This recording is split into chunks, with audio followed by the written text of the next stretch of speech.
Voilà, management d'équipe. Donc, tout ce qu'on va voir, c'est valable, bien sûr, en présentiel et à distance. Et ce que je crois, c'est que quand on est à distance, tout ça devient encore plus important de bien savoir faire ces actes fondamentaux. Alors, je vais me présenter en 3 minutes. Donc, je suis Hervé Coudière, je suis consultant en management et je dirige Hommes et Coopération, qui est un organisme de formation certifié Calliope. Mon métier à moi, c'est d'amplifier la coopération positive au sein des organisations. Donc, pour ça, je m'adresse aux dirigeants, la filière RH, les managers, toute personne, tout responsable qui souhaite développer à la fois la performance, le bien-être et l'engagement au sein des équipes. J'interviens depuis plus de 20 ans en tant que conseil, formateur, coach, conférencier, auteur également. J'ai écrit 2 livres avec une approche qui est résolument positive, le principe ou le but étant de générer de la croissance durable des personnes et des organisations. Alors, quand je parle de la coopération positive, en fait, je parle vraiment du triptyque bien-être, performance et engagement. Ça va ensemble. Donc ça, j'en parle dans mes formations sur management positif. Donc là, je n'en fais pas la démonstration. Et qu'est-ce que ça veut dire, la coopération positive? Concrètement, sur quoi je travaille? Je travaille sur le sens et les objectifs, savoir donner du sens, savoir où on va, pourquoi on y va, et puis décliner les objectifs collectifs jusqu'aux individus.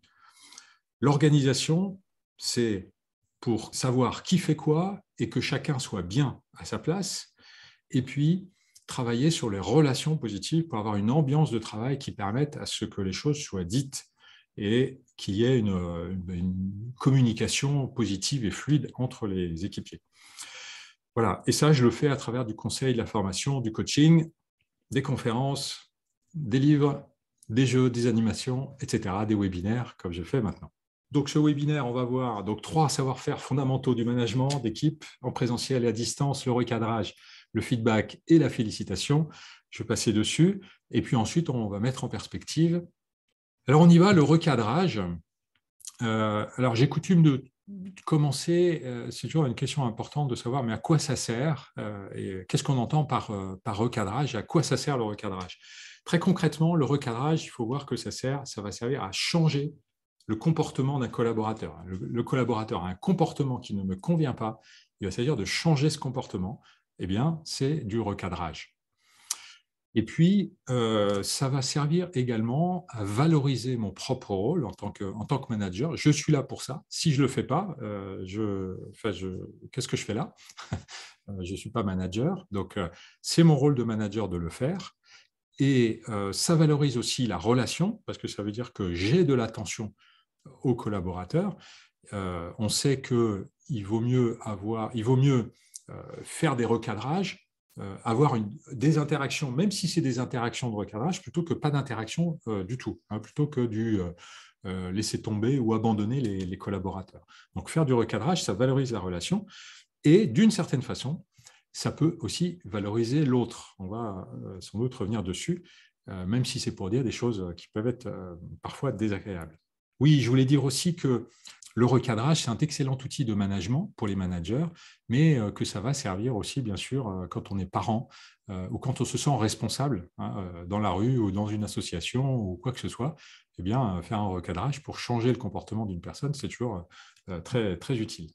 Quelques écueils dans le recadrage, les écueils qu'on voit fréquemment, et moi-même, je ne m'y soucierai pas complètement. Un écueil, c'est justement de rien dire, de laisser faire, de laisser un collaborateur avoir un comportement qui ne me convient pas, qui ne joue pas collectif. Donc, je dis rien, je laisse faire, et ce qui laisse la porte ouverte aux dérives pour ce collaborateur, et puis bien sûr pour les autres collaborateurs qui peut-être ont de l'attention et font des efforts pour respecter un certain nombre de règles de comportement, etc., et qui voient qu'en fait, les autres qui ne respectent pas ce comportement, en fait, ne sont pas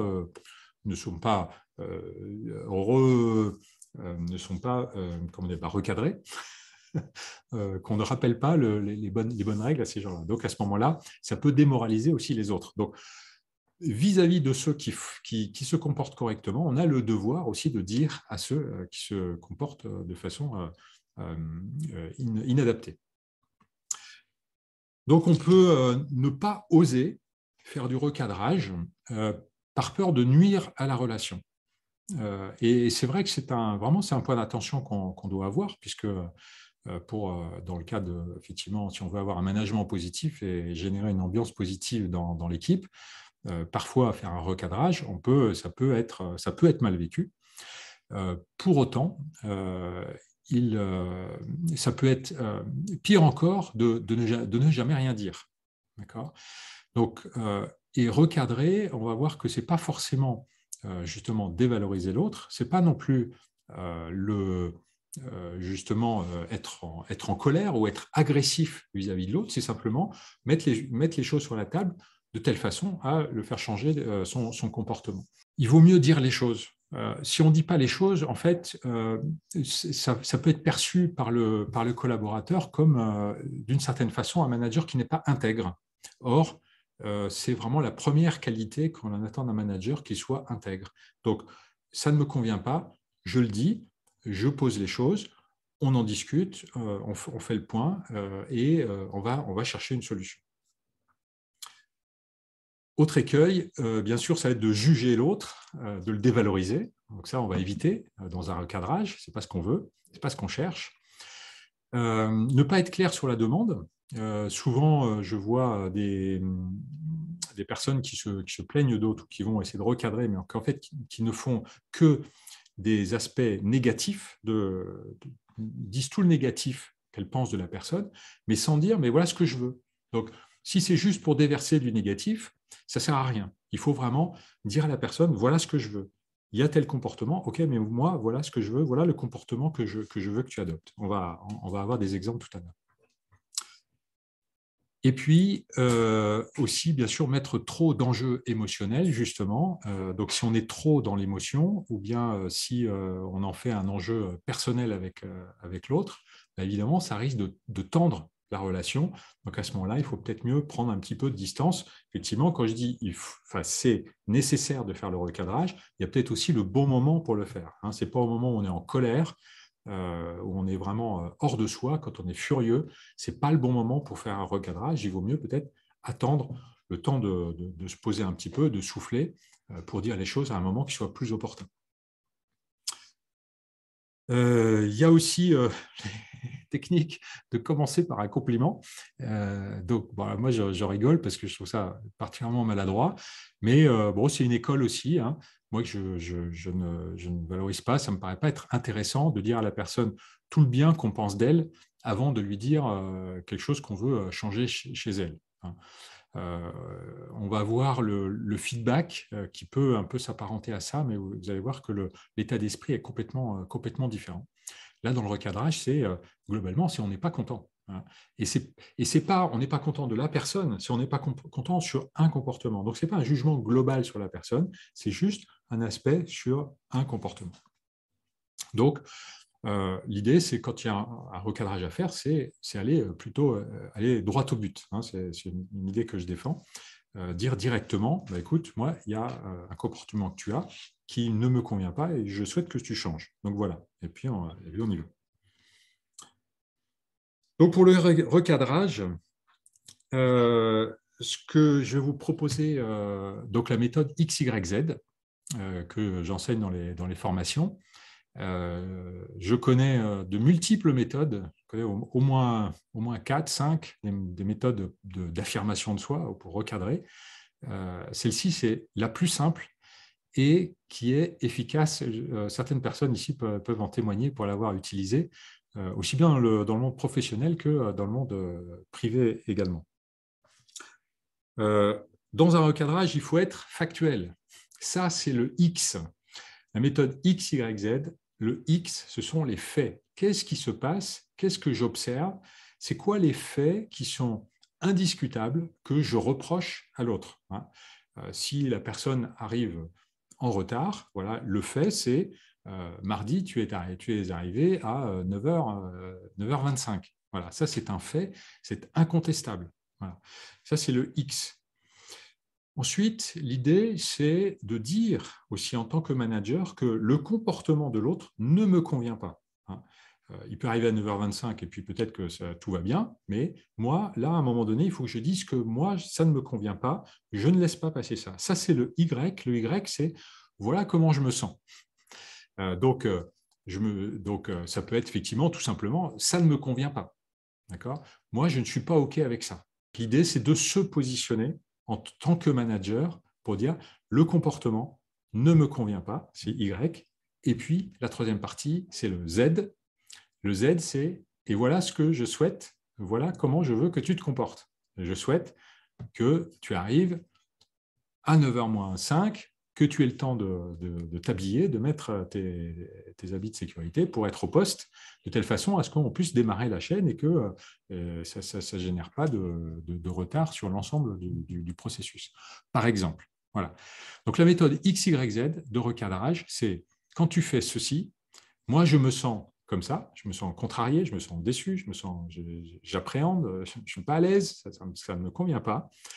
Et je souhaite que tu fasses de cette façon. Z, c'est la solution.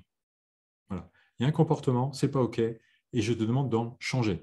Ça, c'est la méthode XYZ, super simple, efficace, et qui ne juge pas, qui ne dévalorise pas, qui est factuel, centré sur les faits. Ça, c'est important. Je dis toujours aux managers, il faut évidemment se centrer sur les faits.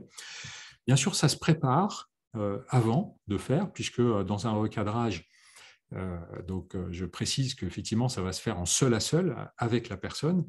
On ne fait pas un recadrage devant l'ensemble de l'équipe si ça ne concerne qu'une seule personne. Donc, on la convoque dans le bureau pour lui faire le recadrage. On le prépare avant, de telle façon aussi, ça fait baisser la température émotionnelle. On sait ce qu'on a à dire. Ce qu'on peut faire, et ça, c'est valable dans les trois techniques, là, aussi bien le recadrage, le feedback que la félicitation, c'est annoncer aux collaborateurs ce que vous allez faire. Du style, je t'ai fait venir pour te signifier un comportement que tu as eu qui ne me convient pas et que je souhaite te voir changer. Voilà, c'est clair. Vous annoncez ce que vous allez faire et ensuite, vous le faites.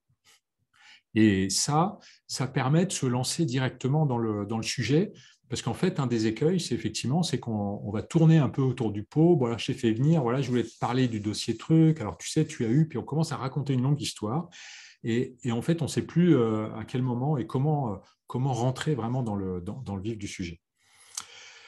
Donc, je fais venir, j'annonce et je donne le XYZ, sachant que, donc bien sûr, les faits, ça c'est incontestable, donc ça tient, ça c'est du béton, hein, voilà, tu es arrivé à 9h25 mardi, il ne peut pas dire autre chose. Hein. Si je dis effectivement, si mon X est de dire tu es tout le temps en retard, eh bien, le collaborateur, il aura belle de dire effectivement, ah non, mercredi, je suis arrivé à l'heure.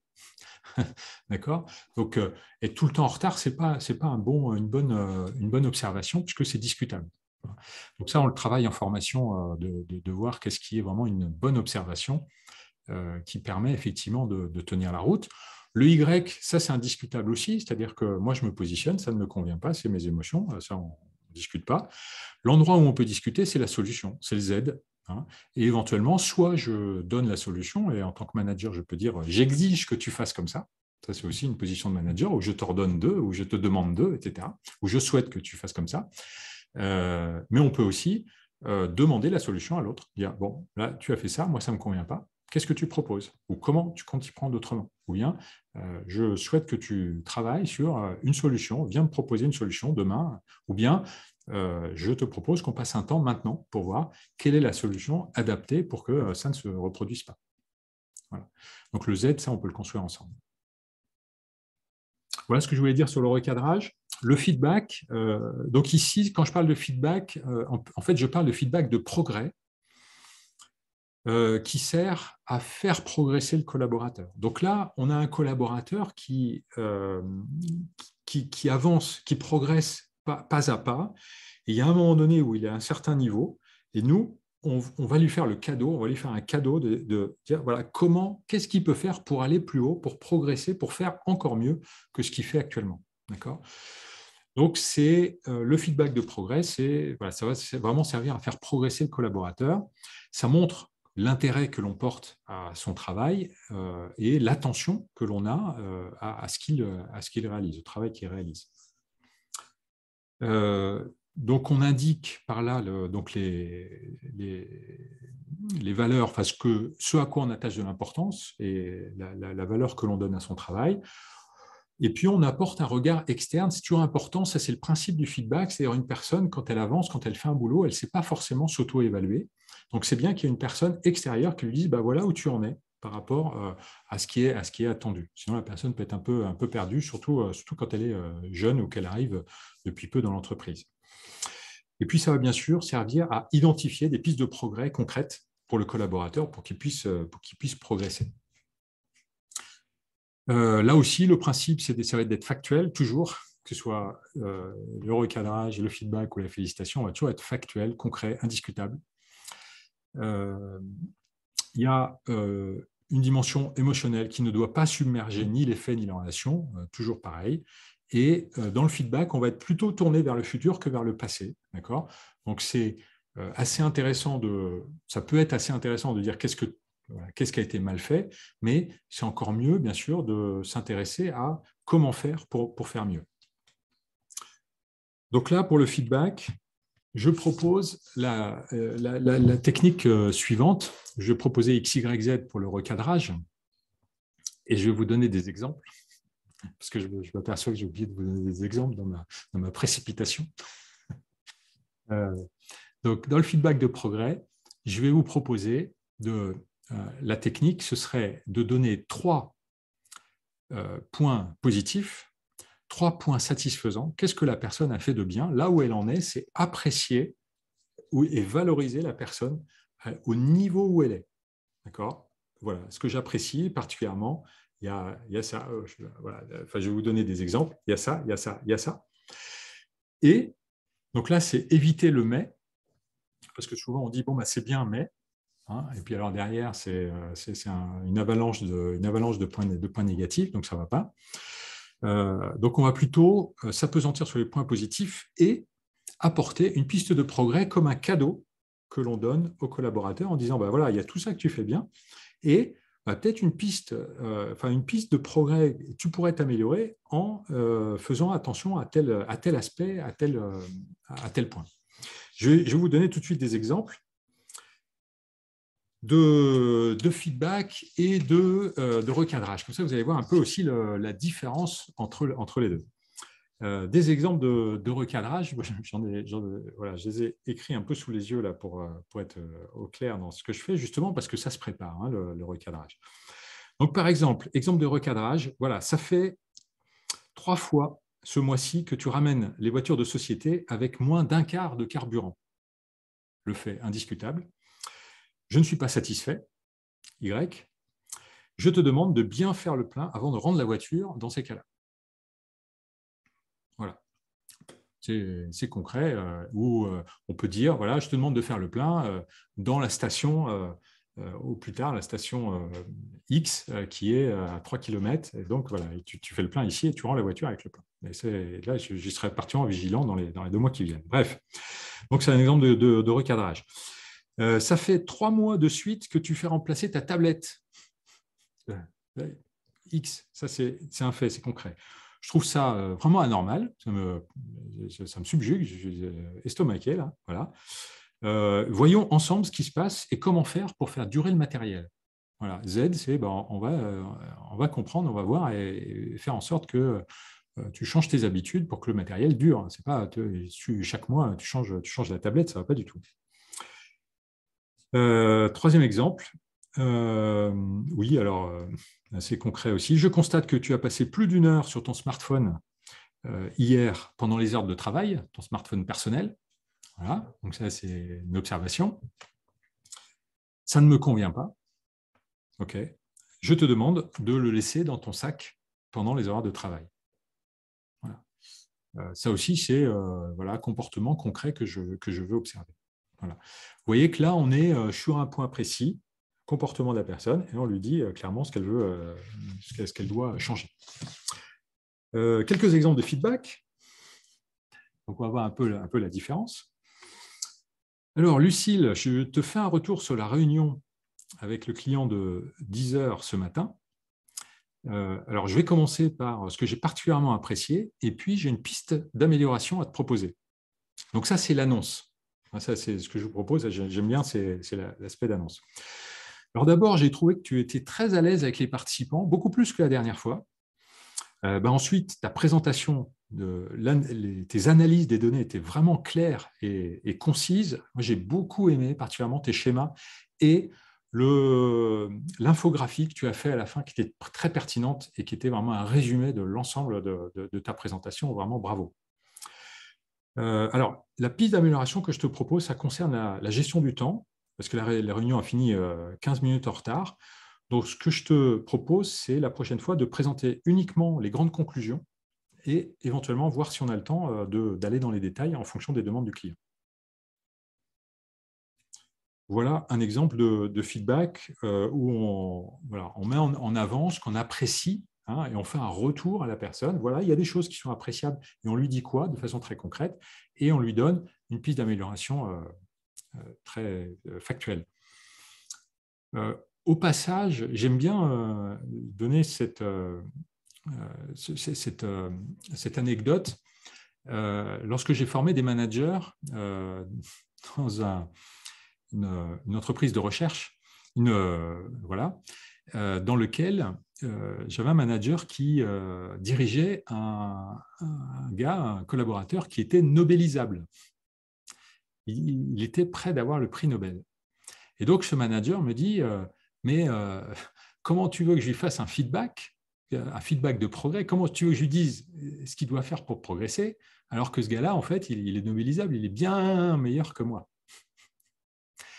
Alors, je lui ai rétorqué que c'est qui le manager et qui doit donner les pistes, justement, d'amélioration à ce collaborateur pour qu'il ait le Nobel. C'est au manager de se creuser la tête pour indiquer des pistes d'action concrètes pour avoir le Nobel, justement. Et peut-être de dire, sur la présentation, sur les calculs, sur tout ça, peut-être qu'il n'a rien à dire, mais il peut peut-être donner des éléments sur mets-toi en contact avec telle revue scientifique ou bien avec telle équipe à New York qui travaille sur un sujet connexe, ou bien sur tel prix Nobel en France qui a eu sur un sujet de physique comme nous, et donc peut-être que lui donnera quelques trucs pour avancer, etc. Voilà. Qu'est-ce que vous pouvez donner? Donc, vous voyez que le feedback, c'est vraiment c'est faire un cadeau, piste de progrès, pour aider la personne à progresser et à monter, aller de l'avant, progresser dans ses compétences. Je vous propose de regarder le troisième aspect, la félicitation. La félicitation, à quoi ça sert? Ça, c'est génial. C'est vraiment un outil merveilleux pour mettre tellement d'énergie positive dans le moteur des collaborateurs. Ça booste incroyable.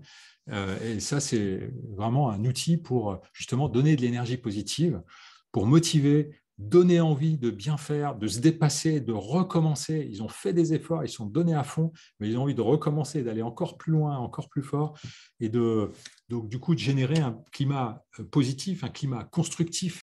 Alors des écueils.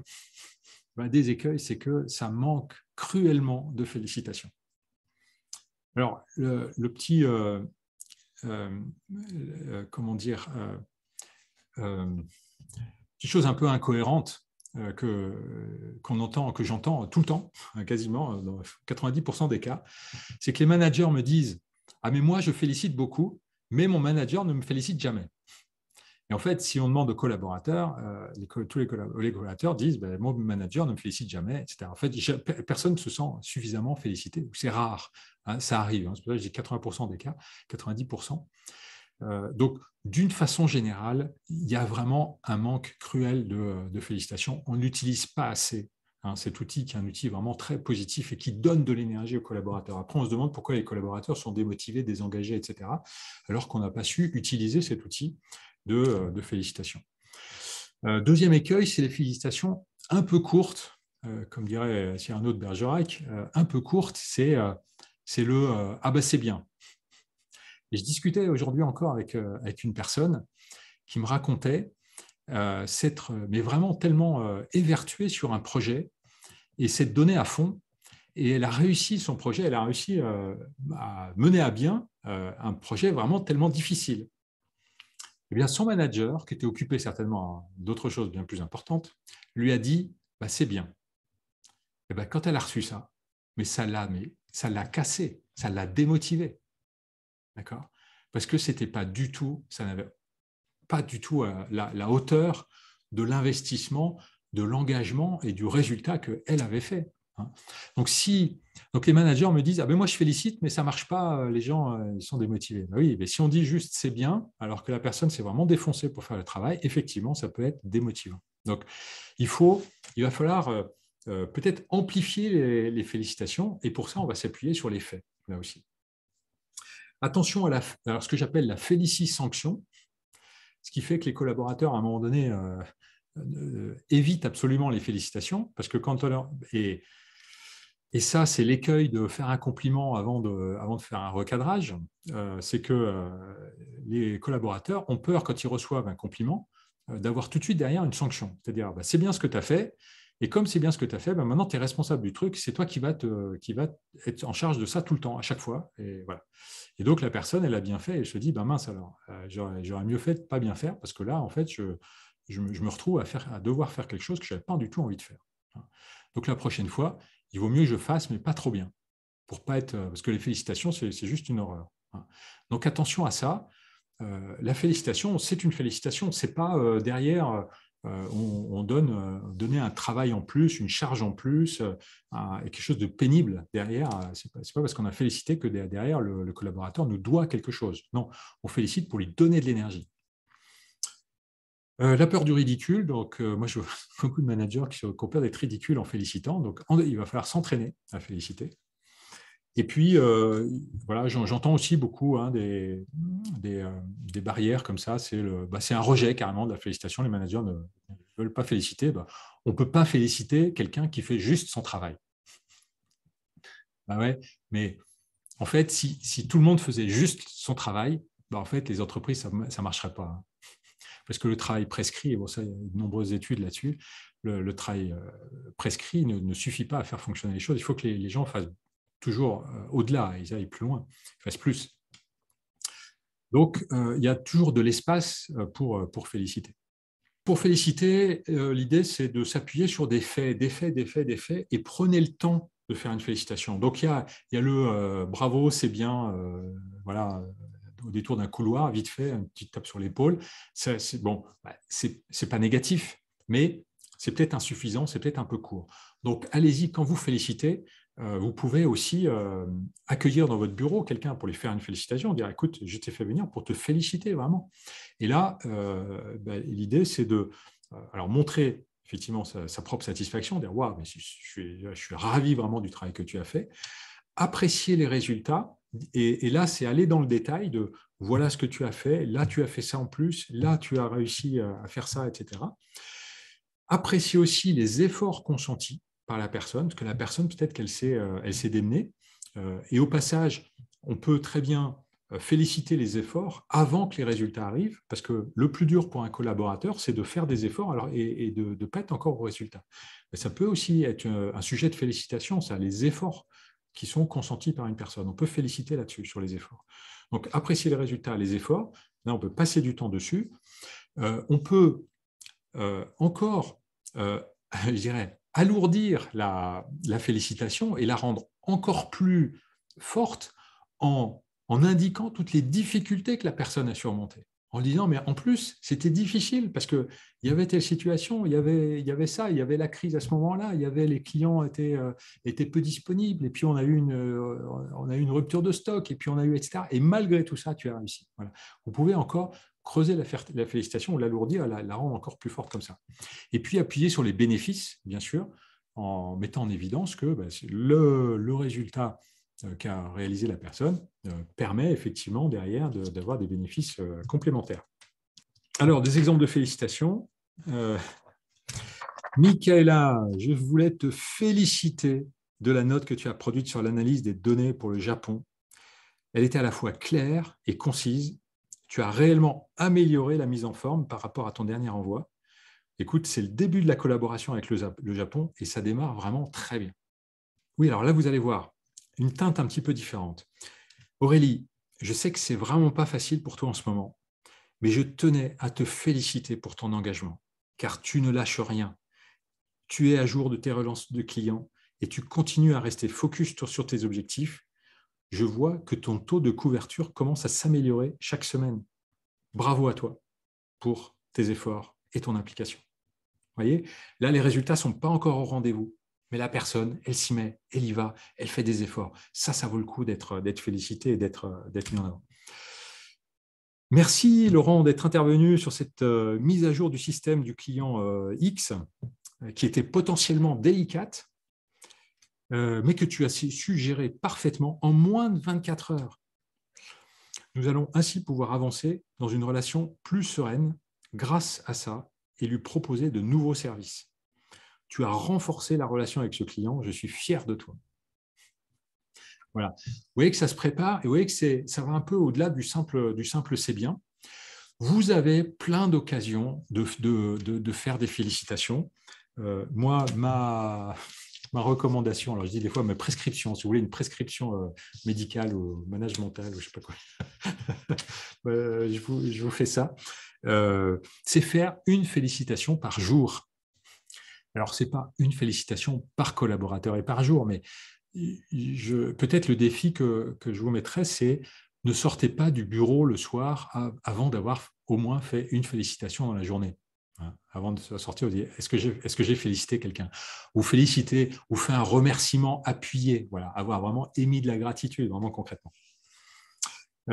Féliciter sur le champ, attendez pas des entretiens de mail, féliciter en public, soyez factuel, etc. Là aussi, vous pouvez annoncer la félicitation. Voilà, je m'aperçois que j'ai passé pas mal de temps dessus et je voulais mettre en relief un peu tout ça dans le quart d'heure qui nous vient. Parce que effectivement, ce sont trois outils de base qu'il faut connaître et savoir utiliser et s'entraîner à utiliser, les utiliser régulièrement. C'est vraiment des outils du quotidien du manager. Mais dans quel cas on utilise quoi? Alors, quels sont les critères qui me permettent de dire, tiens, je vais faire un recadrage, ou bien un feedback, ou bien une félicitation? Il y a des critères qui viennent tout de suite à l'esprit, de dire, d'abord, c'est la qualité du travail réalisé ou du résultat produit. Si c'est une qualité, une piètre qualité, on ne va pas faire une félicitation quand la qualité est piètre, ou est médiocre. On ne va pas faire un recadrage si le gars nous fait une super qualité. L'implication du collaborateur dans la tâche est importante. Quelqu'un qui s'implique vraiment beaucoup, voilà, peut-être qu'on va adoucir le recadrage, on va être plutôt sur le mode feedback, voilà, pour l'aider à progresser, plutôt que de le recadrer, parce que c'est ce qu'on veut des collaborateurs impliqués. Et puis, bien sûr, ça va dépendre du niveau de compétence du collaborateur. On ne va pas féliciter pour le même travail de la même façon un expert ou quelqu'un un jeune qui rentre et qui fait ses premières armes. Voilà. Donc ça peut donner ça. Et ça, c'est voilà, un schéma que j'ai construit aujourd'hui pour essayer de clarifier parce que j'ai vraiment envie de parler de ça, de voir à quel moment on utilise quel outil. Et ce que je veux dire par là, c'est que en fait, c'est vous, en tant que manager, qui avez le choix d'utiliser tel ou tel outil dans telle ou telle circonstance. Parce que chaque outil a son intérêt, chaque outil a son objectif qui lui est propre. Recadrer pour faire changer les comportements, feedback pour faire progresser, félicitations pour booster l'énergie. Donc, où est-ce qu'on va faire de la félicitation? Donc là, vous voyez, j'ai mis donc les deux axes, qualité du travail, donc médiocre, insuffisant, satisfaisant ou bien top, au-dessus de la norme presque. Et puis la compétence. La personne est débutante, initiée, elle commence à savoir faire un petit peu, enfin, sous contrôle. La personne qui est compétente, qui sait faire les choses habituelles avec autocontrôle. Et puis l'expert qui sait faire face à des situations nouvelles et inconnues. Voilà. Donc on sent bien que la félicitation, ça va se situer de ce côté-là. C'est-à-dire quelqu'un qui fait un bon travail, qui fait une qualité de travail satisfaisante ou top. Alors là, forcément, si c'est un débutant ou un initié qui fait un bon travail, là, effectivement, ça vaut vraiment le coup de féliciter. Ici, on a c'est un bon endroit pour féliciter. À l'inverse, on va plutôt recadrer pour des personnes qui sont à un niveau de compétence où en fait ils nous rendent un travail qui n'est pas au niveau de leur niveau de compétence. Alors recadrer ou bien voilà, en tout cas demander effectivement, enfin dire non, je ne suis pas content. Clairement, le recadrage, c'est ça ne me convient pas. La qualité du travail que tu rends n'est pas à la hauteur de ton niveau de compétence. Et vous voyez que dans ce cas-là, on est bien dans un recadrage qui valorise l'autre, en disant attends, tu n'es pas à ton niveau de valeur, là, ton niveau à toi, j'attends un travail de meilleure qualité. Et ça, on peut le dire. Et ce n'est pas dévalorisant pour l'autre. Voilà. Donc là, on sent bien que quand la qualité de travail est inférieure par rapport au niveau de la personne, là, ça peut être intéressant de faire un recadrage. Alors, c'est vrai que là, je voudrais aussi faire un petit apport sur discerner ce qui peut être de l'ordre de recadrage pour faute ou recadrage pour erreur. Il faut distinguer la faute et l'erreur. La faute, c'est une faute de comportement, c'est des règles qui n'ont pas été respectées. Donc ça peut être une faute et ça peut mener à des sanctions. Donc là, on fait un recadrage pour faute. Ça, c'est important. Alors, de toute façon, quoi qu'on fasse, recadrage, félicitations ou feedback, je vous conseille vraiment de noter dans un cahier de management le jour, l'heure, et puis vous préparez ce que vous dites et vous faites une petite note pour dire ce jour-là, j'ai dit ça et voilà ce qu'on a échangé avec cette personne. Voilà. Et ça, c'est à mettre dans le dossier, en tout cas d'avoir une trace. Donc ça, c'est des actes de management dont il faut avoir trace, idéalement. Donc, il y a le recadrage pour quand la personne fait une faute, et puis il y a un recadrage pour erreur. L'erreur, c'est un problème de compétence. La personne a fait une erreur, eh bien, l'erreur, c'est un excellent indicateur ou c'est un excellent moment pour développer les compétences. Donc, à ce moment-là, on peut faire effectivement un recadrage, tu as fait une erreur, et je te demande de corriger ou de faire autrement, etc. Donc là, on a bien senti, félicitations, recadrage. Le feedback, je trouve qu'il est assez adapté ici. Alors, ce n'est pas rigide comme ça, mais c'est juste pour donner un peu des ordres de grandeur. Mais le feedback va être intéressant, soit pour faire progresser effectivement des personnes qui sont débutantes ou initiées, pour leur dire, voilà, tu progresses, il y a déjà des choses qui sont faites, maintenant je te demande d'aller plus haut, voilà la piste de progrès, voilà comment faire pour monter en compétence, donc monter vers la droite. Ou bien des personnes qui sont compétentes ou experts, qui font un travail satisfaisant, reconnaître effectivement le travail satisfaisant qu'elles font, et en leur demandant effectivement de grimper, d'aller encore plus haut. Maintenant, on a des personnes qui sont compétentes ou experts qui font un boulot de top niveau. Voilà, peut-être félicitations, peut-être feedback, à voir. En fonction de la situation, en fonction de ce que vous avez envie de faire, et en fonction aussi peut-être d'autres critères que je voulais donner là. On a parlé de la qualité du travail, l'implication du collaborateur et son niveau de compétence, et là c'est ce qu'on vient de voir, mais on peut aussi, en fonction de l'effort consenti par le collaborateur, si le collaborateur il s'implique à fond, on ne va peut-être pas lui faire un recadrage. Ça peut être un peu mal vu, un peu malsain, ça va peut-être un peu trop lui couper les jambes. Sur le moral, au niveau d'énergie ou le contexte du collaborateur, un collaborateur qui a des difficultés dans sa vie privée ou qui n'a pas de résultat depuis un certain temps, on va peut-être être plus dans le feedback que dans le recadrage, et puis à la moindre occasion, on va plutôt féliciter, même si les choses ne sont pas parfaites, mais pour donner de l'énergie positive au collaborateur. Voilà. Vous voyez qu'il y a un ensemble de critères à tenir compte pour utiliser le bon outil au moment opportun. Je vous propose ça c'est un point aussi important, enfin, il y aurait plein de choses à dire, mais est-ce que je questionne ou est-ce que je prends l'initiative? Là aussi, je vois pas mal d'écueils. Est-ce que je questionne ou est-ce que je prends l'initiative de faire un retour à mon collaborateur, donc recadrage, feedback ou félicitations? Donc, questionner, ce serait quoi? Ce serait, par exemple, voilà, je souhaite faire le point avec toi sur ton dossier truc, et puis poser des questions du style est-ce que tu penses avoir fait du bon boulot? Ou bien qu'est-ce que tu n'as pas compris dans ce dossier? Direct, oui. Ou bien comment tu évalues la qualité de ton travail? ou bien plus neutre, explique-moi ce que tu as fait. Que penses-tu de ton travail? Demander l'évaluation à l'autre. Qu'est-ce que tu penses de ton travail? Comment tu t'y es pris? Voilà. Là, on ne se positionne pas et on demande aux collaborateurs de se positionner. Prendre l'initiative, ce serait plutôt dire voilà, je t'ai fait venir, je souhaite te faire un retour sur ton dossier XXX, toujours le même. Et puis, soit on fait un recadrage, feedback ou félicitations. Tu as fait X, je me sens Y et je souhaite que tu fasses Z. Ou bien, tu as fait X, je me sens Y, cherchons ensemble ou propose-moi Z, la solution. Voilà, donc ça, c'est le mode de recadrage.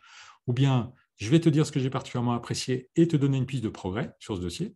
Ça, c'est feedback. Ou bien, une félicitation. Écoute, je tiens à te féliciter. Je vois que tu as fait ça, tu as fait ça, tu as fait ça. Waouh, mais c'est génial, quoi. J'adore. Et merci. Et les conséquences positives, etc. Est-ce que vous faites la différence entre ces deux postures? En fait, à gauche, on a la posture basse, qui peut être voilà, qui est la posture de questionnement, c'est-à-dire qu'on ne s'affirme pas, on va faire dire à l'autre. Et puis à droite, là, on a la prendre l'initiative. Donc là, c'est je me positionne et je dis, moi, comment je vois les choses. Moi, ce que je constate, c'est que, en tout cas, l'écueil que je constate souvent, c'est que le manager va questionner alors qu'il n'est pas content. Il a un recadrage à faire. Et plutôt que de faire son recadrage en disant, écoute, j'ai vu ton dossier, ça ne va pas du tout, il va essayer de faire dire à l'autre que son dossier est mauvais. En disant, bon, alors, qu'est-ce que tu en penses? Ouais, ok. Et là, tu as regardé, là, et là, comment? Alors, tes calculs, alors, comment tu as fait? Ok. Et comment tu arrives au résultat? Voilà. Puis, on va essayer de faire dire à l'autre qu'il a fait un mauvais travail. Je pense que c'est maladroit parce que je trouve que le questionnement, ça peut être extrêmement puissant et c'est très intéressant quand justement on construit avec l'autre. Si on utilise le questionnement pour faire dire quelque chose que moi-même j'avais en tête de lui dire, à ce moment-là, on devient manipulateur. Et ça, c'est vu par le collaborateur. Et le collaborateur, il va être en mode vraiment défensif. Et ça va pas, voilà, ça génère pas du positif. Alors, bon, il y a des circonstances dans lesquelles on peut questionner. Maintenant, là, moi, ce que j'invite à faire, à vous entraîner, c'est prenez l'initiative sur les retours que vous faites. Voilà. Je te fais un retour, je te fais un feedback, je vais te dire les points positifs et je te donne une piste de progrès. Je vais te faire, je voudrais que tu changes un comportement, bon, je vais te dire de quoi il s'agit et puis le comportement que je souhaite que tu aies. Ou bien, je vais vraiment te féliciter parce que je suis super content de ce que tu as fait sur le dossier. Voilà. Et donc, vous avancez, vous n'avancez pas masqué, vous êtes direct et ça permet vraiment tellement de dire au collaborateur que vous vous intéressez à lui, que vous voyez ce qu'il fait et que vous l'appréciez. En tout cas, vous êtes en interaction positive avec lui. Les techniques de questionnement sont aussi très intéressantes. Je pense notamment effectivement dans l'entretien annuel. Bon, là, quand on fait un bilan global sur l'année, c'est intéressant effectivement de faire parler d'abord le collaborateur, en lui demandant ok, comment tu as vécu cette année, etc. Même si moi, j'ai préparé mon feedback, mais je ne vais pas commencer par faire le feedback dans le cadre d'un entretien annuel, ce serait maladroit. Donc, à voir en fonction des situations. Moi, ce que je remarque le plus souvent, c'est la nécessité de s'affirmer et de prendre l'initiative sur les retours que l'on fait. J'avais aussi un autre point, et si c'est le collaborateur qui vient vous voir et il vous apporte une bonne nouvelle, comment vous réagissez? Un collaborateur qui dit ça y est, j'ai eu la commande, le client vient de donner la commande. Génial, j'ai reçu son mail, il est d'accord. Voilà. Comment vous réagissez? Voilà.